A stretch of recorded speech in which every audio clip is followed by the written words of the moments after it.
আর কোনো মূল্য তার কাছে আমরা দেখি নাই। তার কাছে আলোর মূল্য থাকে, কিন্তু নিরসরে 6 বছরের একটি শিশুকে যে ধর্ষণ করে ছাত্রদল হত্যা করেছে তার এখনো প্রতিবাদ আমরা দেখতে পাই না।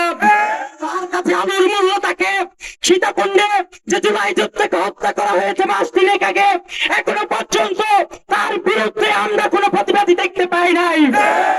আলুর মূল্য বুঝে কিন্তু মানুষের মূল্য বুঝে না, মানুষের রক্তের মূল্য বুঝে না। এমন মানুষ দেশের নেতা হয় কি করে আমাদের বুঝে আসে না। প্রিয় বিক্ষুব্ধ ছাত্র সমাজ, এই পর্যায়ে আমাদের প্রতিবাদ মিছিল পরবর্তী সমাবেশে বক্তব্য রাখছেন ঢাকা পলিটেকনিক ইনস্টিটিউটের সম্মানিত সভাপতি ছাত্র নেতা মেজবাহুল ইসলাম রিফাত।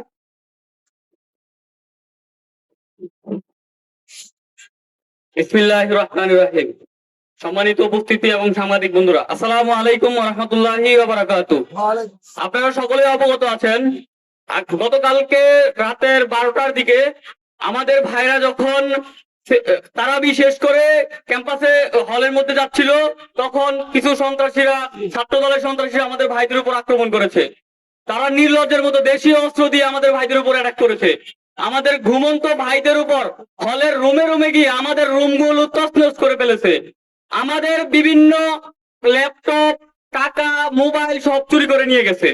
এই সকল চোর সন্ত্রাসীদেরকে আমরা বলে দিতে চাই, আপনারা যদি আপনাদের এই নির্লজ্জ এবং বেহায়াপনা চালু রাখেন, তাহলে এই ঢাকা পলিটেকনিকের সকল জেনারেল স্টুডেন্টদের নিয়ে আমরা আপনাদের প্রতিরোধ করে তুলবো ইনশাআল্লাহ। প্রিয় ভাইরা, এই আক্রমণ শুধু একদিনের ফসল নয়। আমরা দেখেছি গত 5 আগস্ট পরবর্তী সময়ে ঢাকা পলিটেকনিক ইনস্টিটিউট ছাত্রদল ছাত্রলীগের পুনর্বাসন কেন্দ্র হিসেবে গড়ে উঠেছে। এখানে 95% ছাত্রলীগের লোকজন দিয়ে ছাত্রদল পরিচালনা করা হচ্ছে। তাদের নিজস্ব কোনো রাজনীতি এখানে নেই, তাদের কোনো লোকবল নেই। তারা এই জন্য ছাত্রলীগ থেকে ধার করে ছাত্রদল চালাচ্ছে। এই ছাত্রলীগ গুলো ছাত্র দলের কমান্ডো মানে না, এরা তাদের সভাপতির কমান্ডো মানে না, এরা নিজের মতো ছাত্রলীগের এজেন্ডা বাস্তবায়ন করার জন্য এখানে পড়ে আছে।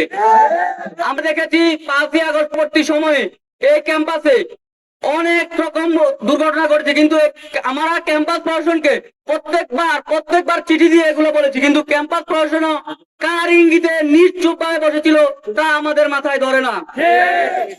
গত 1 বছর আগে ছাত্র শক্তির যুগ্ম আহ্বায়ককে আক্রমণ করার ফলে 7 জনকে ক্যাম্পাস থেকে বহিষ্কার করা হয়েছে। 1 বছরে এই বহিষ্কৃত 7 জনকে এখনো পর্যন্ত হলছাড়া করতে পারে নাই।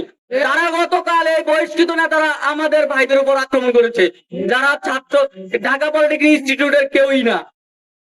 এবং লতিফ হলে আমাদের কতটা মানে বৈধ স্টুডেন্ট থাকতে পারবে এটার কোনো মানে ক্যাম্পাসের কাছে কোনো ডকুমেন্টস নাই। এখানে অবৈধ একটা অভয়ারণ্য তৈরি হয়েছে। নির্বাচনের আগে এই হলের মধ্যে প্রচুর পরিমাণ অস্ত্র মজুত করা হয়েছিল। আমরা ক্যাম্পাস প্রশাসনকে, পুলিশকে, সবাইকে জানিয়েছি। ক্যাম্পাস প্রশাসন আজকে যাবে, কালকে যাবে করে করে একদিনও খবর নেয় না। আমরা রুম ইন্ডিকেট করে দিয়েছিলাম এই রুমে অস্ত্র আছে, কিন্তু ক্যাম্পাস প্রশাসন কোনো পদক্ষেপ নেয় নাই। তার ফলশ্রুতিতে আজকের এই আক্রমণ। তারা দেশীয় অস্ত্র শস্ত্র সহ আমাদের ভাইদেরকে কুপিয়ে জখম করেছে। আবার ছাত্র দলের সভাপতি বলতেছে এই আক্রমণ নাকি শিবির করেছে, যেখানে আমাদের ঘুমন্ত ভাইদেরকে তারা গিয়ে কুপিয়েছে। আবার ছাত্র দলের সভাপতি বলতেছে আমরা নাকি আক্রমণ করেছি। হাস্যকর বিষয়গুলা। ছাত্র দলের এই বেহায়াপনা যদি বন্ধ না হয়, অচিরেই তারা ছাত্রলীগের পরিণতি ভোগ করবে ইনশাআল্লাহ। এই বলে আমি আমার বক্তব্য শেষ করছি। আসসালামু আলাইকুম রহমতুল্লাহ।